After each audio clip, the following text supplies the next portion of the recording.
I'm Jay. And I'm Aaron. And welcome to the Simpson Desert.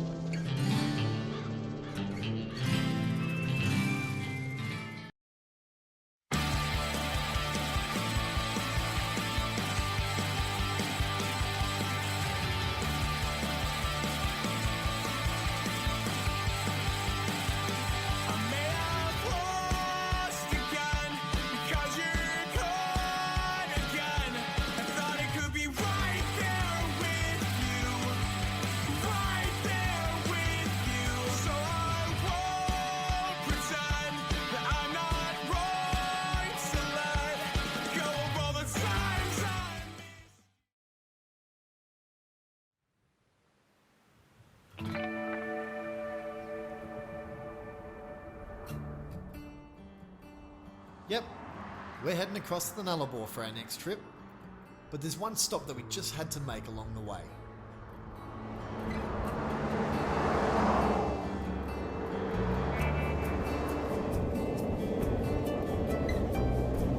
Hey Jay. Well matey, welcome to sunny South Australia. Yeah, it's beautiful, mate. I guess this means I'm going to have to start using my indicators. Yeah, that, and remember to keep left unless overtaking.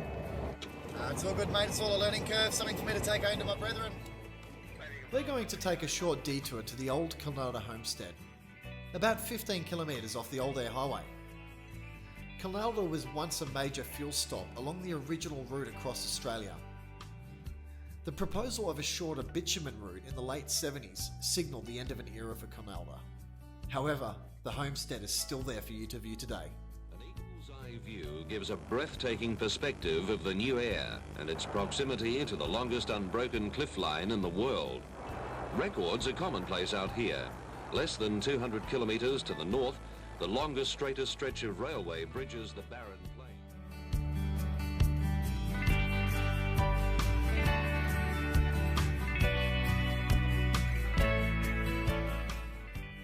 These Bowsers once filled hundreds of cars a week wishing to make the journey across the Nullarbor. There's plenty of relics here to admire, and even an old car graveyard of the remnants of vehicles that didn't make it across.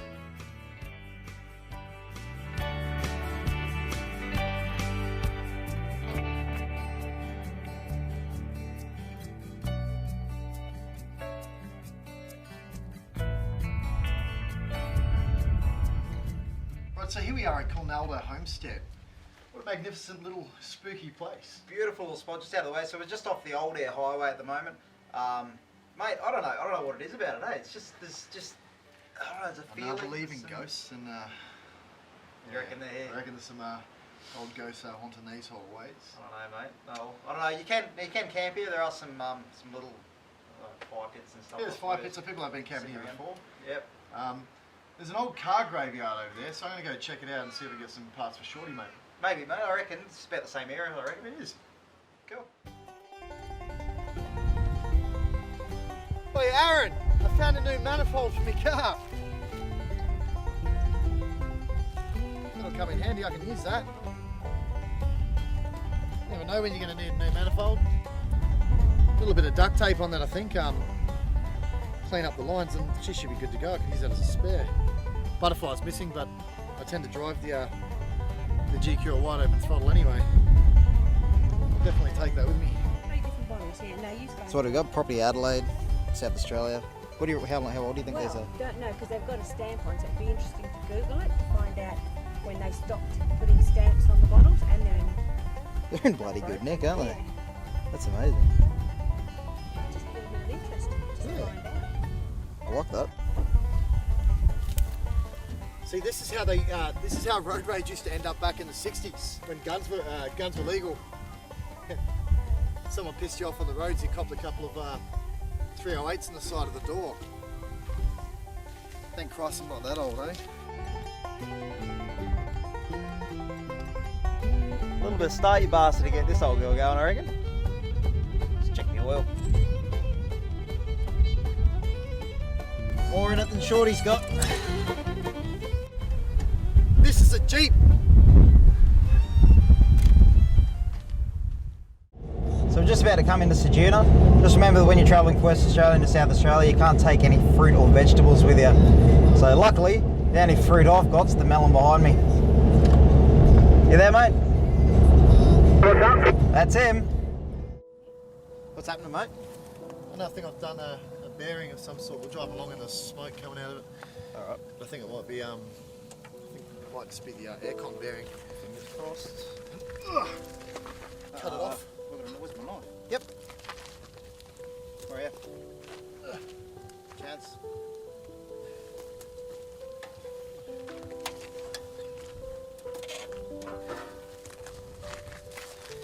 That's a culprit tonight. Oops, This is just a bloody $5 fucking. $5 jobby when we get to Adelaide.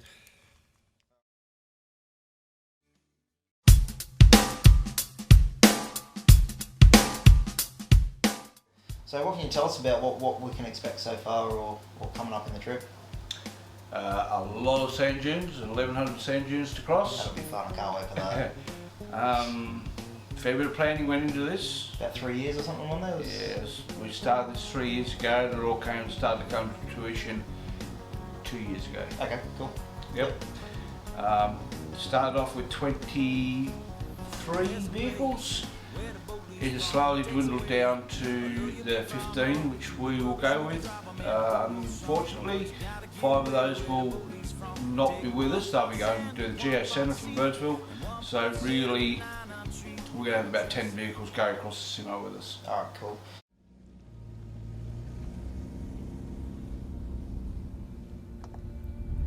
Farina is a small ghost town that was settled in 1878 by farmers hoping to grow wheat and barley.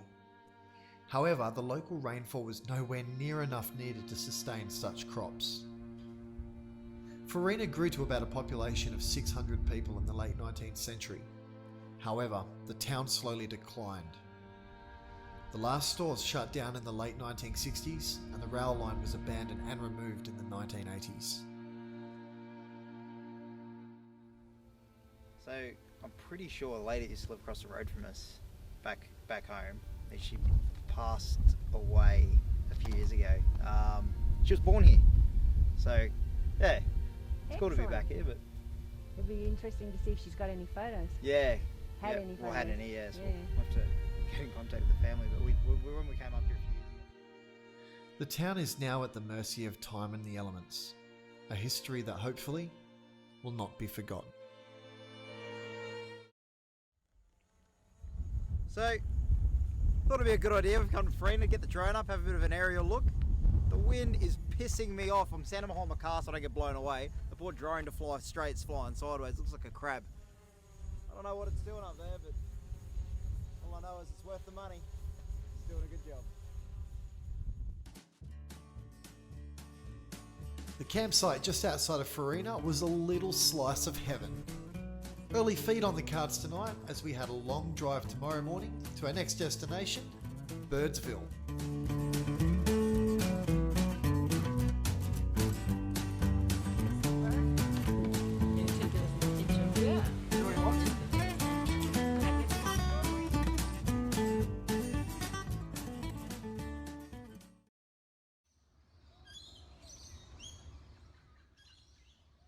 After a glorious sunrise and some bacon and eggs, maybe even a coffee, it was time to up anger and get on the road.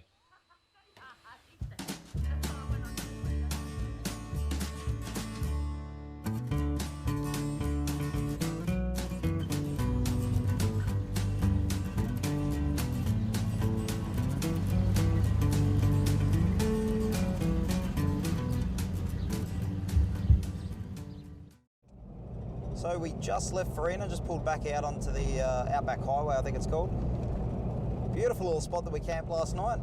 Had showers, toilets, flushing toilets, all bore water, I presume.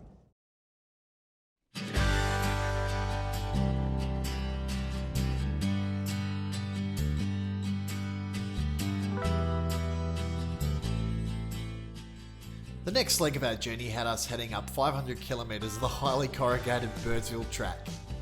The scenery out here was nothing short of spectacular. And the sunset? Well, I'll let you be the judge of that one.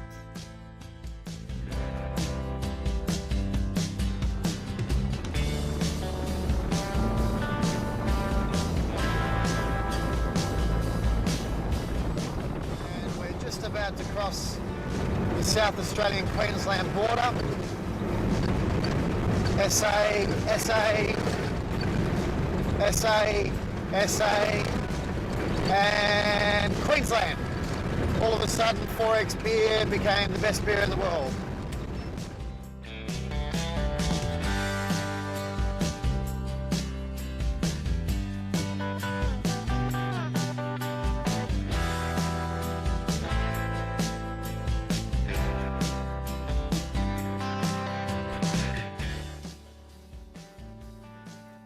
You can't go to Birdsville without heading to the Birdsville pub. The pub itself is one of the most remote in Australia. It was built in 1884 and has been a popular watering hole for the local wildlife ever since. Inside, you'll see a collection of Akubra hats fixed to the roof, belonging to those who have done the hard yards in the town.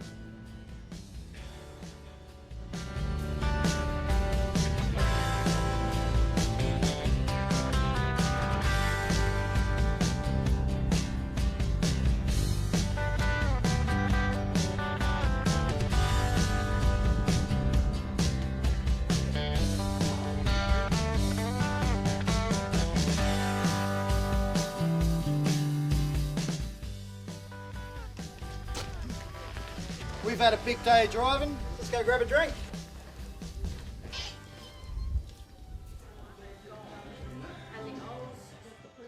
As a traveller to Birdsville, it was a special moment for us to put our sticker on the fridge in the only pub in town, even if you have to nearly jump the bar to be able to see it. Meanwhile, something outside got Aaron a little excited. Look, you can see where someone's been pushing it. That's how it got in. It's always critical to analyse vehicles. This Toyota, for example, has clearly been pushed here and has an exhaust pipe set up for the pushers. How good's that? Consider it. Hang on. It's about 20 degrees and look at the amount of steam coming out from under his bonnet. Toyotas. We're walking around Birdsville and we've just come across this artesian bore head and cooling pond. These artesian bores is the backbone of the communities. This town, Birdsville, would not be able to survive without this consistent water supply behind us that reaches the ground at 98 degrees Celsius, so you could make yourself a brew. It's just about good, mate. The only thing is it's a little bit smelly, a bit of sulphur or something in that. But, alright, have a bit, that's some cold water, go for a swim. Pretty amazing. I'm going to go for a bath later on. Go. Birdsville was a central meeting point for others joining us on the trip. A last stop for fuel, supplies, before hitting the Simpson.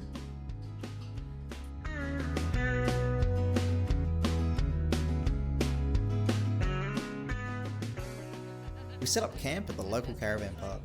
We use this opportunity to have a beer and get to know one another around a campfire, because tomorrow we'll be sleeping amongst the wildlife.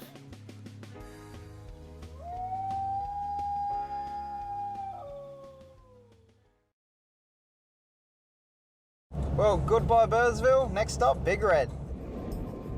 Anyone that's heard of the Simpson Desert has heard of Big Red. Big Red is one of the largest dunes within the national park, and it also marks the beginning of the crossing if you're travelling from Birdsville. It's just one of them things you can't drive past without giving it a shot. A lot of people always make the mistake thinking Big Red doesn't look that hard, including me. And really, it isn't. I've seen harder dunes at my local beach.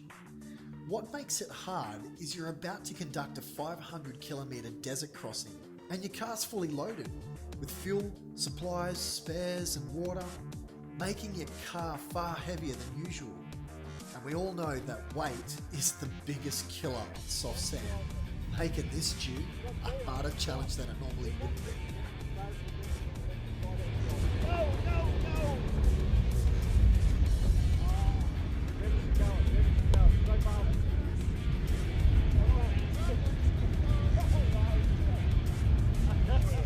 Go, you good thing! Got it this time! Go, you good thing! Go!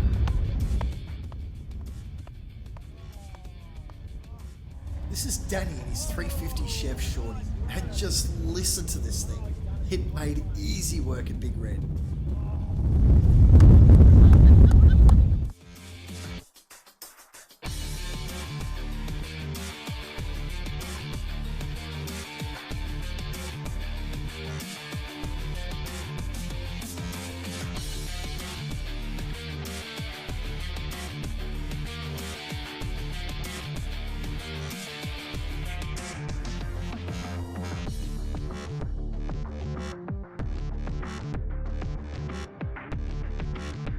That's it, we've just left private property, the area Big Red and all that sort of stuff. We've just entered the national park, so this is now officially the Simpson Desert.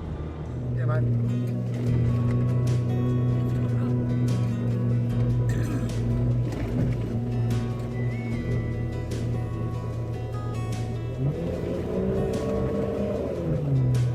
My oh my, you're so good looking. Hold yourself together like a pair of bookends. Yep, 1 June down, only 1,100 to look forward to until we get to Dalhousie Springs. Who are you when I'm not looking? Do you pour a little something on the rocks? Slide down the hallway in your socks. This is Shane and Tina's Land Cruiser and their awesome little camper. These guys had some issues initially, but made it look simple by midway in the trip. We'll take a look at their camper a little later in the show. So 2 hours into the Simo, and we've moved about 500 metres. We've got a couple of cars with us that have our trailers on the back, and she's pretty soft. And we're actually going from east to west, so it's the harder way. So it's going to be a long day. Should be fun though. When I'm not looking, I wanna know, I wanna know, I wanna know.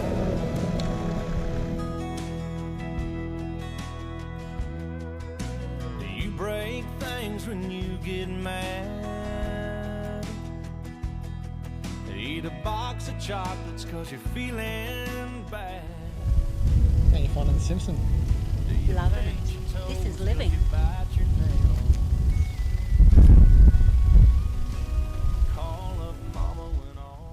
One thing that amazes me is no matter how harsh the environment is in Australia, life always manages to flourish. Check out this little bugger doing his thing. When the door's locked and the shades are down, do you listen to your music quietly? And when it feels just right, are you thinking of me? I wanna know, I wanna know, I wanna know.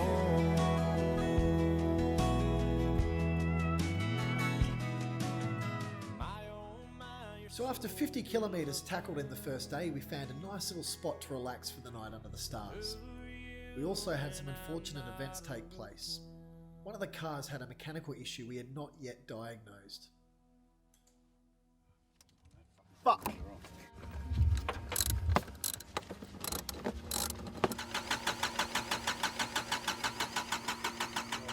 That's alright, mate, I'm just trying to... Alright. I'm starting to feel there's air in the lines. So I'm just going to try and work out where it's getting in. I'll help you out, fellas. I'll give you a shake.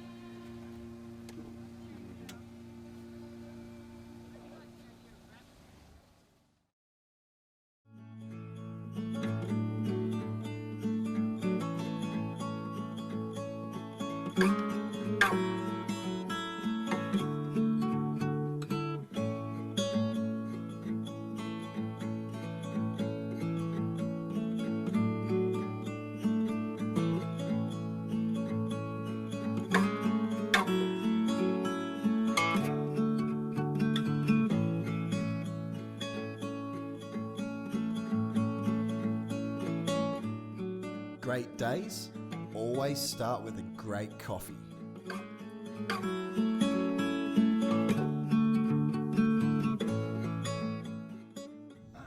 That's called the Walk of Shame. In the Simpson Desert at the moment, and I just want to give you some kind of idea of how beautiful this place is. Absolutely magnificent. Look at that, would you? So unfortunately, one of the cars with us last night had an issue with his motor. He's now head back into Birdsville, hopefully to get some repairs. I believe it's a massive airlock. We got fill up to the filter, and we were bleeding the air from the line through the return line to the tank. We were getting diesel coming out there, so we believe it may be a massive airlock actually in the injector valves. So hopefully they can meet back up this tonight. We're off to Popewell Corner tonight, and can only pray that we don't have any more issues.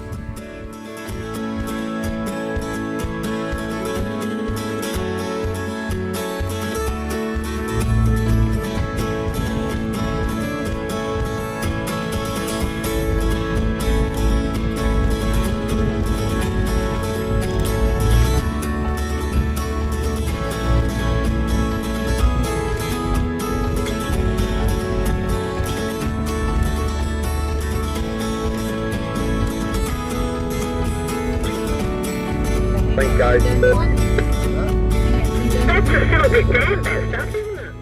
The Simpson Desert spans over 500 kilometres between Birdsville and Dalhousie, or around 1,100 individual dunes and salt pans.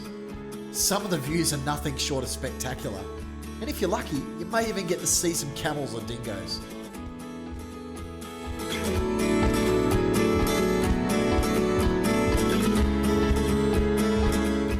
So we're currently here on the QAA line. We're going to head a little bit further up and then head down here, down to Popewell Corner.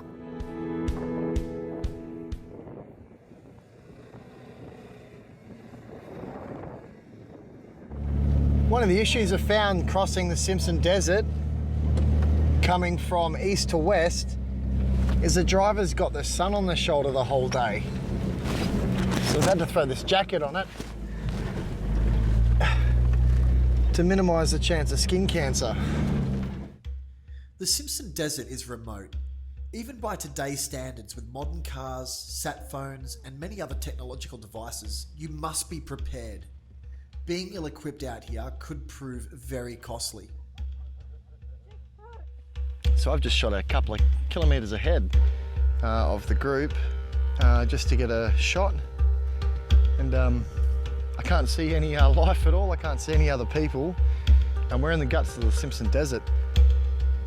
It's times like this where you get some time to yourself out here, where you kind of imagine what it must have been like for the explorers, the original pioneers that crossed this land, having none of the equipment that we've got today that we take for granted: fridges, four-wheel drives, petroleum, diesel-powered engines.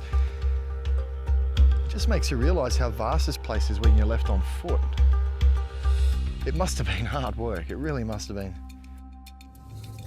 This one looks like a good one. Just wondering about you, Jay, whether you were down the back there sulking. Haven't heard from you.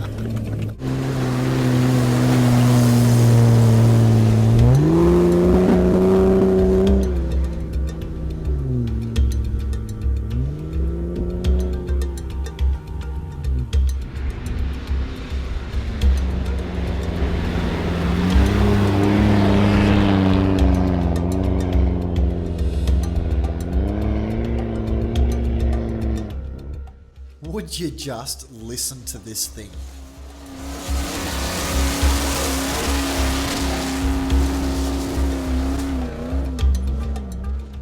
Here's Shane and Tina again, showing us that Toyotas can get up hills.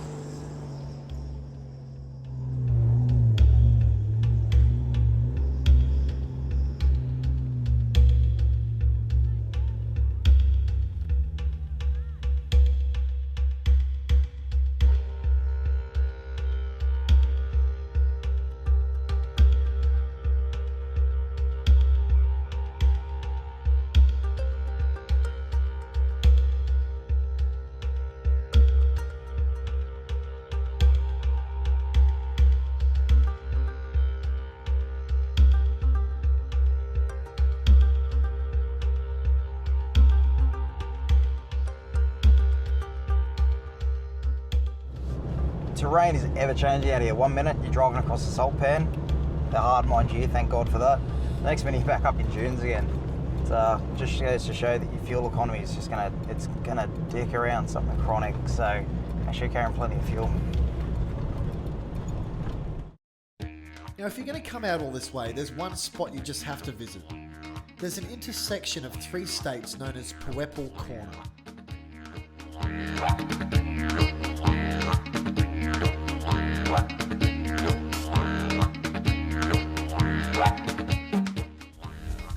So here we are, we've just rocked up at Popal Corner. I'm standing here in South Australia and Jay's all the way over there in the Northern Territory. How's it over there, mate? Weather's better over here. I doubt it. This is sort of one of those spots in Australia where you'll find every man and his dog acting like a clown, jumping around between all the states. I think we're a lot better than that, mate. I hope so, anyway.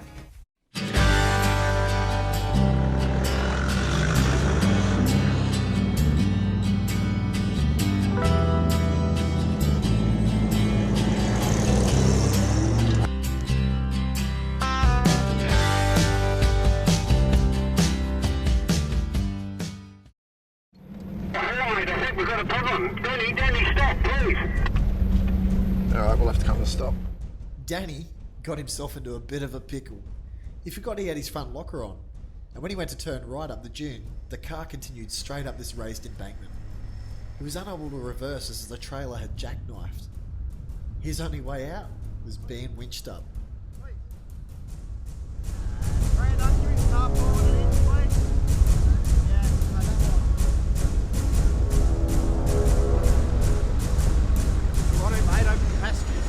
Stick it over the thing like you're shooting. Jake?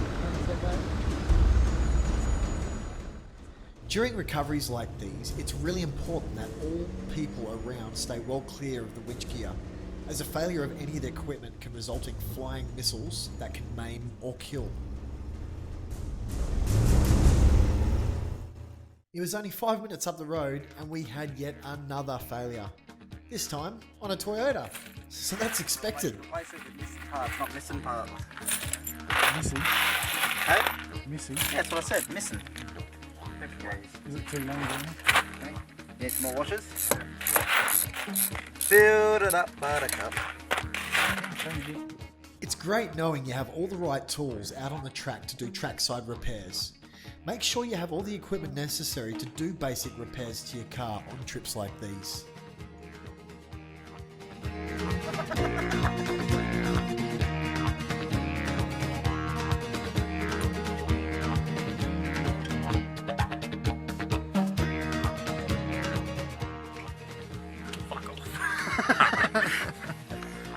Have you learned anything? Yeah, don't let the old man drive. I'm all good. With only 70 kilometres to go to Dalhousie, the dune significantly reduced in size. Everyone was looking forward to a dip in the hot springs. Heaven knows, I definitely needed it. 5 days without a shower. Ugh.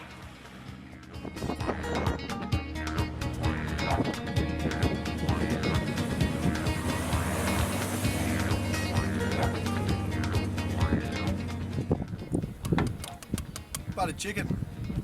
Heinz makes a good roadside snack. Even when it's cold. So here we are at the end of the Simpson Desert crossing. We're at Dalhousie Springs, which is a natural springs, about 35 degrees. Nice way to clean up after spending 5 nights in the desert. Oh, it's absolutely fantastic, and check that view out. You wouldn't pay for this. You wouldn't be able to afford it. Make sure you get down here. Not technically a part of the Simpson Desert, but on the way back down the Oodnadatta track back towards Adelaide, there is this marvel. The Algebakina Bridge is a relic from the old Garn Railway that's now long been retired. It's still one of Australia's longest spanning railway bridges at 570 metres in length. And to think, it was built in the 1890s. It just goes to show they don't make things like they used to. Somewhere and lock the door. A single battle lost, but not the war. 'Cause tomorrow's another day. And I'm One of the most interesting things about the old Garn Railway is where it got its name from. It got its name from the thousands of Afghani labourers they brought over here to help build the railway. Along with them, they brought thousands of camels as well, hence the old Afghan railway. You would have seen this absolute pearler of a camper on this video. It's called a T-van, and it's absolutely amazing. As someone who hates campers, this thing nearly has me reaching for the wallet. It takes only 5 minutes to set up, and well, just look at it. It also managed to complete this trip without any problems. And that's even with Shane driving like a maniac behind the wheel of the cruiser. Suddenly this crazy world made more sense to me. So prior to us going on our Simpson Desert trip, we both had long-range fuel tanks fitted by the team down at ARB in Mandurah. I had the Frontier tank fitted, which is a poly tank. And I had the Steel Long Ranger, seeing though my car's a petrol. Now for me, being a diesel, it wasn't crucial and it didn't make or break the trip for me to have a long-range fuel tank fitted, but it did make it a hell of a lot easier not have to put jerry cans in my car every night. And I definitely needed the long range fuel tank. There's no way I would have been able to conduct this trip at all being a petrol without a long range fuel tank. It's true. So, we would like to say a big thank you to Jim and the team down at ARB in Mandurah for supplying and fitting these tanks for us. Thanks ARB. Guys.